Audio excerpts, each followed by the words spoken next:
अभिवादन स्वीकार कीजिए ब्रजेश मिश्रा का और आप देखना शुरू कर चुके हैं द डिबेट। बहनों भाइयों, मायावती का पॉलिटिकल दांव उत्तर प्रदेश में कम से कम एनडीए और इंडिया अलायंस को बेहोश करने के लिए पर्याप्त है। दरअसल पिछले दिनों इस बात की सुगबुगाहट चल रही थी कि मायावती इंडिया अलायंस वालों के संपर्क में है, जिसका मायावती ने पुरजोर खंडन कर दिया है। लिखित बयान जारी करके मायावती ने इसे गलत और भ्रामक बताया है। मायावती की फिलहाल की स्ट्रेटजी दोनों से समान दूरी बनाना है, लेकिन ये दोनों अलायंस एनडीए और इंडिया ये हजम नहीं कर पा रहे हैं कि मायावती का 12.5% वोट अकेले कैसे।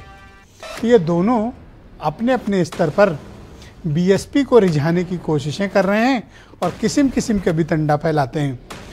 मायावती का वोटर क्या चाहता है और मायावती क्या चाहती हैं और उनकी राजनीति उत्तर प्रदेश में पार्लियामेंट्री जो इलेक्शन होने जा रहा है उसमें कितना प्रभाव डालेगी और ये कोशिशें किसकी किस तरफ परवान चढ़ेंगी और मायावती किसका साथ देंगी या फिर एकला चलो रे अभियान का हिस्सा बनेंगी।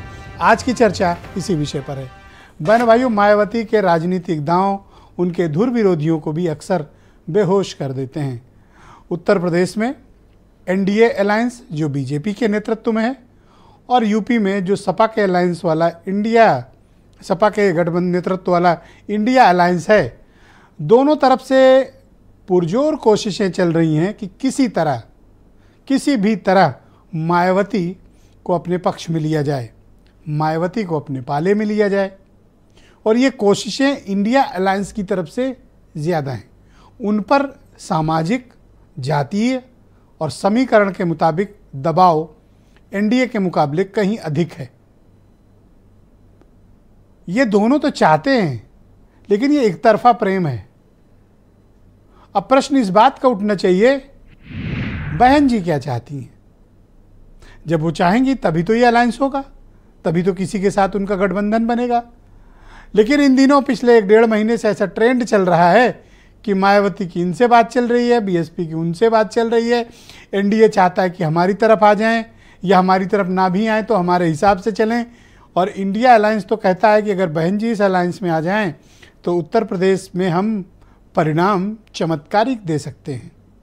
लेकिन फिलहाल मायावती न इनके समझाने पे आ रही हैं न उनके आ रही हैं।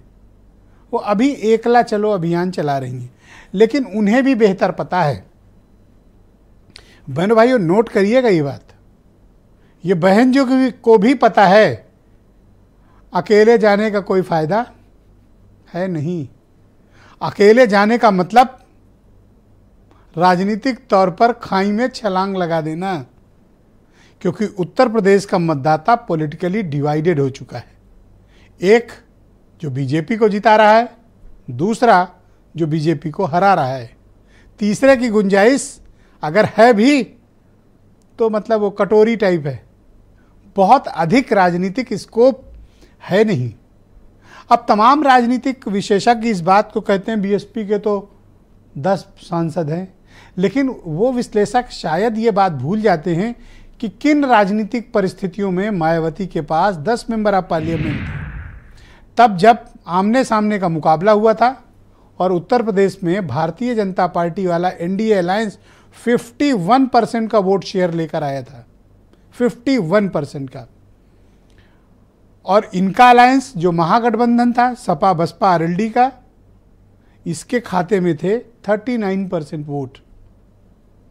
अंतर बड़ा था, और उसमें से भी अगर सेग्रीगेट कर दें तो तब मायावती के पास वोट मिले थे उनकी पार्टी को 19.18% और समाजवादी को मिले थे 18.5% वोट।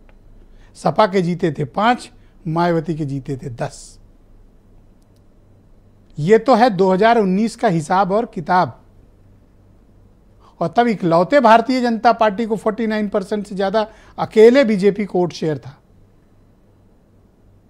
अब 2022 का भी चुनाव हो चुका, उसमें भी मुकाबला वर्टिकली एक दूसरे के सामने आमने सामने था, और लेकिन तब भी मायावती 12.5% वोट लाई। तो मायावती का नुकसान कितना हुआ? 7%। समाजवादी पार्टी कितना बढ़ी? 18% से सीधे कहाँ पहुंची? 36.5%। दुगने का उछाल समाजवादी पार्टी को मिला। और मायावती का क्या हुआ? 7% का वोट डिक्लाइन हुआ। 2007 में जब मायावती ने सरकार बनाई थी 29% वोट शेयर था, वो घट के अब कहाँ आया है 12% पे। वो भी असेंबली इलेक्शन में रिकॉर्ड हुआ है। अब 24 में क्या होगा कोई नहीं जानता। तो राजनीतिक सच्चाई कुछ भी हो, समीकरण कुछ भी हो, लेकिन बड़े नेताओं को जो पार्टियां चलाते हैं बहनों भाइयों, उन्हें अपनी राजनीतिक जमीन का एहसास होता है। मायावती को भी होगा, लेकिन हमेशा होशियार नेता कभी अपने पत्ते खुलने नहीं देते, आहट भी नहीं लगने देते हैं, और मायावती उन्हीं नेताओं में से एक हैं। जब दुनिया ये बात कह रही थी कि सूरज इधर से उधर उग जाएगा, इधर से उधर चला जाएगा, लेकिन मायावती और मुलायम सिंह मिल नहीं पाएंगे, मिले, एक मंच पर आए, हाथ मिलाया, चुनाव साथ लड़े। राजनीति में कोई व्यक्तिगत दुश्मनी का भाव नहीं होता। राजनीति में सिर्फ एक चीज मैटर करती है, इंटरेस्ट। अगर मायावती को लग गया कि उनका इंटरेस्ट एनडीए के साथ सुरक्षित है, उनको अधिक फायदा है, निश्चित तौर पर वो कोई भी विचारधारा निकालकर एनडीए का साथ देंगी। और अगर उन्हें लगा कि एनडीए के पक्ष में माहौल नहीं है, इमीडिएट वो जनवरी तक फैसला ले लेंगी कि उनको इंडिया अलायंस में जाना है। राजनीति में मैटर केवल इंटरेस्ट करता है, अपना पॉलिटिकल इंटरेस्ट। और फिलहाल मायावती अपने पत्ते खोल नहीं रही हैं। कारण क्या है? क्योंकि अभी वो राजनीतिक जमीन का आकलन कर रही हैं कि दरअसल जनता क्या चाहती है। जनता अभी भी बीजेपी के साथ उसी तरह खड़ी है जो 2019 और 2022 में रही है, या फिर जनता के मन में कुछ बदलाव आया है। ये डिपेंड करेगा दिसंबर और जनवरी के बीच कि मायावती का एक्चुअल पॉलिटिकल स्टैंड क्या होगा। बयान किसी के भी आए, लेकिन बहनों भाइयों पत्ते खुलेंगे जनवरी पहले हफ्ते में या फिर दिसंबर में। ये तो हुई एक्चुअल बात। अब आप कुछ बयान सुन लें, फिर उसके बाद हम इस डिबेट को आगे बढ़ाएंगे। भारतीय जनता पार्टी जिसने पहली बार उत्तर प्रदेश में दलित मुख्यमंत्री अपने समर्थन से बनाकर दिखाया, दलितों के बीच में भारतीय जनता पार्टी के प्रति सहानुभूति है और दलितों के वोट का एक बड़ा हिस्सा भारतीय जनता पार्टी को प्राप्त होता रहा है। मुझे नहीं लगता कि दलित वोट उत्तर प्रदेश में समाजवादी पार्टी की तरफ जाना भी गवारा करेगा। देश की जनता का, उत्तर प्रदेश की जनता का गठबंधन हो चुका है, और वो गठबंधन माननीय अखिलेश यादव जी ने के नेतृत्व में उत्तर प्रदेश देश का सबसे बड़ा राज्य है। माननीय अखिलेश यादव जी के पीडीए के साथ में एनडीए को हराने का काम करेगा। सारे वो दल एक साथ हैं जो देश में लोकतंत्र की बहाली चाहते हैं, जो भारतीय जनता पार्टी को हटाकर ऐसी सरकार बनाना चाहते हैं जो राष्ट्रवादी पार्टी हो या कोई दल हो, उन्हें आपस में कोई ऐसे मनमुटाव नहीं रखना चाहिए जिससे आने वाले समय में पीढ़ियां, आने वाले समय का जो भविष्य हमारे देश का हो वो उनको गलत ठहराए। मायावती ने लास्ट पार्लियामेंट इलेक्शन में 38 सीटों पर चुनाव लड़ा था, उनकी पार्टी यानी बीएसपी ने, जिसमें 10 जीती थी और 27 पर उनकी पार्टी नंबर 2 रही है, नंबर 2 अलायंस में, जब सपा के साथ अलायंस था। और फतेहपुर सीकरी एक सीट थी जहां पर वो नंबर 3 की पोजीशन पे आई थी। बाकी सभी सीटों पर या तो जीता और या सेकंड पोल किया था। उस वक्त वो इनका अलायंस था।